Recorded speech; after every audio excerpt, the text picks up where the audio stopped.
A cheesecake's a super popular dessert any time of the year. It's versatile, you can make it any flavor you want, and it's super easy if you have a food processor to help you. I'm going to show you how to bake it in a pressure cooker. Today I'm going to make an orange with cranberry swirl cheesecake. Sounds complicated? But it's not. We're going to start off with the crust, and to do that, nice complementary flavor, we're going to use some ginger snaps. So, ginger snaps into the food processor, and we're going to add some melted butter. But we're going to pulse this first and get them into nice crumbs.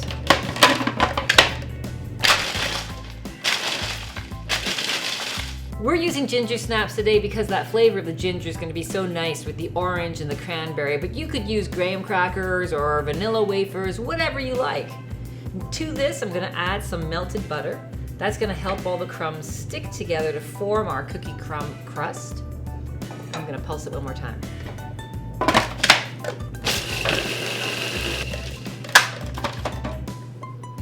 So I'm going to put this crumb crust into our cake pan. This is a 7-inch cake pan. That's because we want to make sure it fits into your pressure cooker. I've lined it with foil and we've greased the inside with some butter. We're going to get every little last crumb in there, and then we're going to press it down into the bottom of the cake pan to form a crust. Now, you're thinking to yourself, that doesn't look very well held together, Meredith, but it's going to hold together better because we're going to put it into the refrigerator. That's where the butter will solidify again and form that nice crust. Now, I'm making this into a flat crust in the bottom of the cake pan.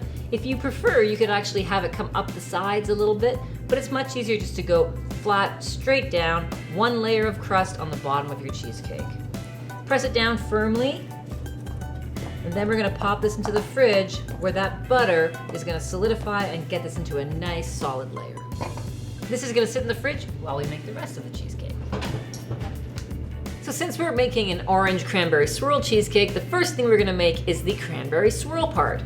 That's really easy. We're going to take some fresh cranberries and we're going to pop those into a saucepan. We're going to add a little bit of cornstarch to thicken it up. Let's get every last little bit there. We're going to add some sugar. We're going to add the juice of a whole orange. I'm going to juice that by hand.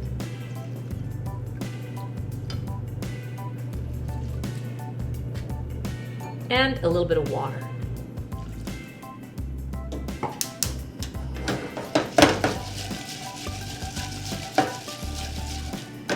We're going to let that sit and cook for a little while. The cranberries are going to pop and burst. We're going to give them a little help by crushing them, and it's going to make a really, really beautiful, thick cranberry swirl mixture. So after about 10 minutes, you're going to see the cranberries look like this. This is perfect. Use the back of a spatula or a spurtle to crush them lightly, and then just transfer that to a bowl to let it cool. This is going to be delicious. It's such a nice complement to that orange. Once it's cool, we'll transfer it to a Ziploc bag with a little corner cut off, or a piping bag if you have it. But right now, that needs to get nice and cold. Let's make the base of our cheesecake. And to do that, we're going to use our food processor again and 2 of these packages, 8-ounce packages of cream cheese. Now, it's really important that the cream cheese be at room temperature, which is what we've done here, so that it's easier to whip and we can get all the lumps out of it. We're going to start with this first.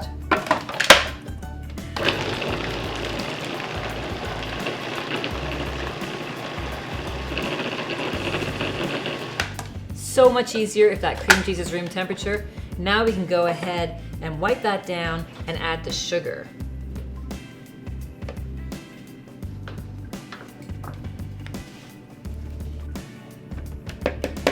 Now the sugar is also going to help break down any lumps in here, as it also sort of dissolves in that cream cheese. Now once you can see that it's nice and smooth, we're going to add our flavoring, and that in this case is the orange. So we're going to take that orange and we're going to add 2 tablespoons of juice, which is about half an orange, and about a whole orange worth of zest. Now, tip to you is always zest the orange before you juice it, because it's a lot harder to zest half an orange than it is to zest a whole orange. The zest is just the colored part of the orange peel, not the pith. So you can see we're just taking off the very outer edge of that orange, not anything that's white. That should do it. Scrape all your orange zest in there. And now we're gonna cut this in half and juice it.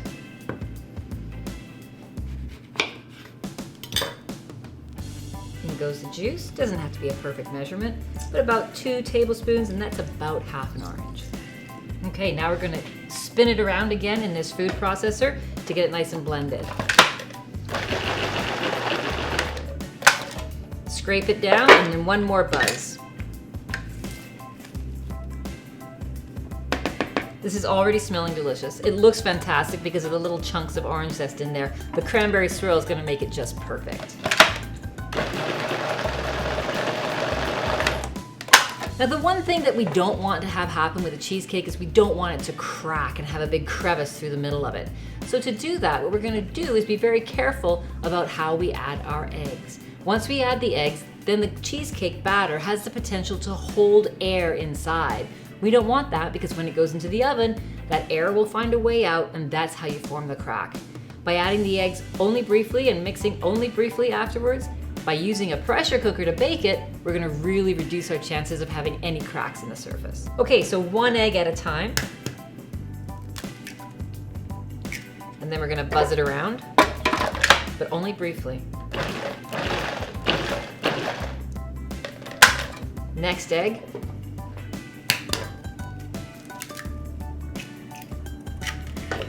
And then buzz it. We're only going to pulse this until we see that it's disappeared. Then we're gonna stop right away.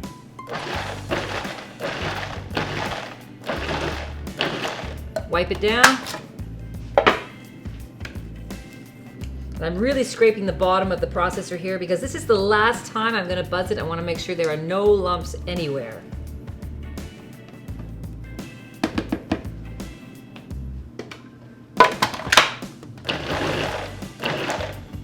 And we're done. That's how easy it is.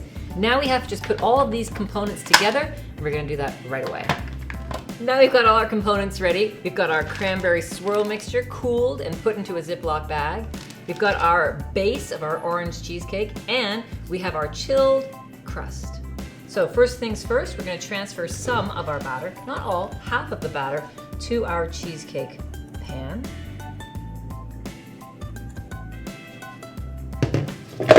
Let's flatten that out a little bit. Maybe a little bit more.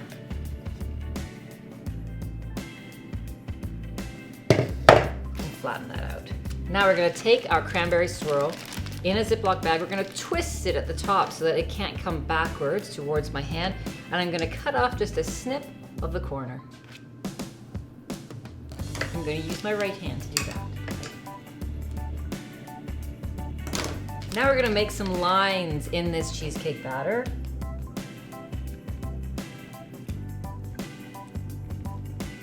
Just a few blobs like that. Then we're gonna take a knife and we're gonna swirl this. So just make little swirls in that cranberry filling. Try not to disturb the crust on the bottom. And swirl this cranberry swirl all the way through the orange batter. Looks pretty. Now we're gonna put the rest of the batter on top and do that one more time.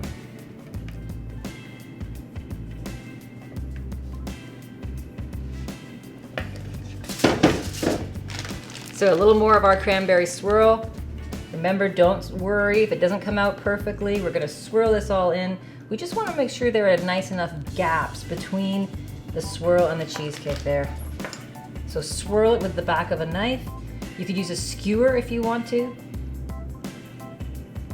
And wherever you see a little gap, go with a little bit more.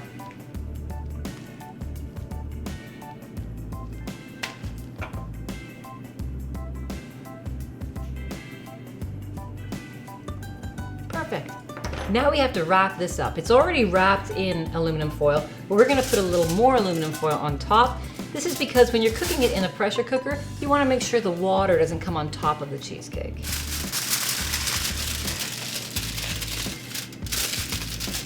So wrap it tightly, and now is the time we have to put that into the pressure cooker. So now it's time to transfer that cheesecake to the pressure cooker. The first thing you're gonna need is a rack that fits inside. A lot of pressure cookers come with a rack. Pop that down inside. You're also going to want to get that cheesecake into and out of the pressure cooker more easily than just dropping it. So I'm going to make something that I call a foil sling. Take a large piece of aluminum foil and fold it. Fold it in half lengthwise. Fold it in half lengthwise again. And now you have a foil sling. Place your cheesecake in the middle of that foil sling like this. And we're gonna lower this down just like this into the pressure cooker.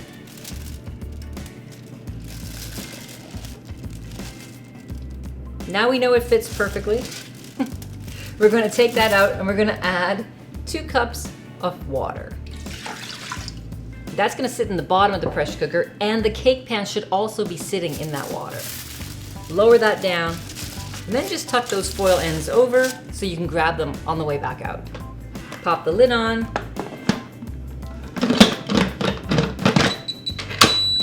And now we're gonna set it for 22 minutes on high pressure.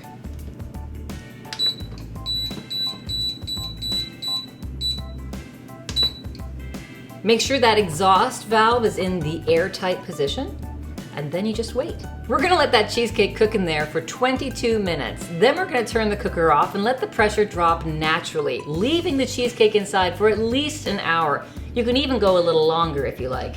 Then remove the cheesecake and refrigerate it. And here's the sticking point. You need to refrigerate it for at least 8 hours so that it sets up. So you always make a cheesecake the day ahead of time. So this cheesecake has been in the refrigerator for at least 8 hours overnight. So now it's time to take the big reveal and take a look and see how it worked out. Look at that. I'd say that's pretty beautiful. Now we have to get it out of the pan. So we're not using a springform pan for this cheesecake. We just wrapped our cheesecake pan with foil. So we're gonna just pull it out a little bit. Do it gently side to side to begin with, and you'll feel whether it's coming loose or not. And this one's coming out beautifully. Here it comes. And there it is. So now you have to take a look at the sides of your cheesecake and see how they look. It should have been nicely set up, so you shouldn't have too much of a problem. But we're gonna peel away all of this aluminum foil.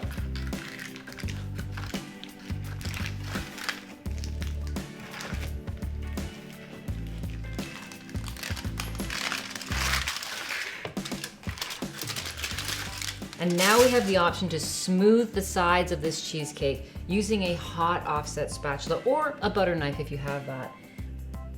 This works really well, and all it's doing is melting just a little bit of that cream cheese on the side so you get a smooth edge.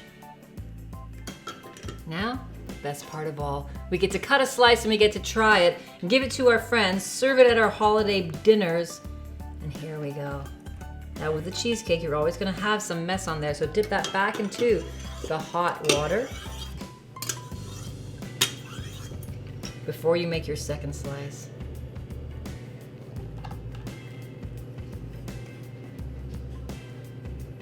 There's your beautiful cheesecake with the cranberry swirl.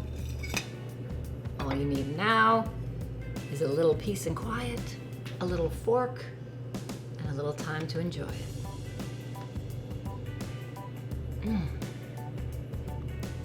Happy cheesecake.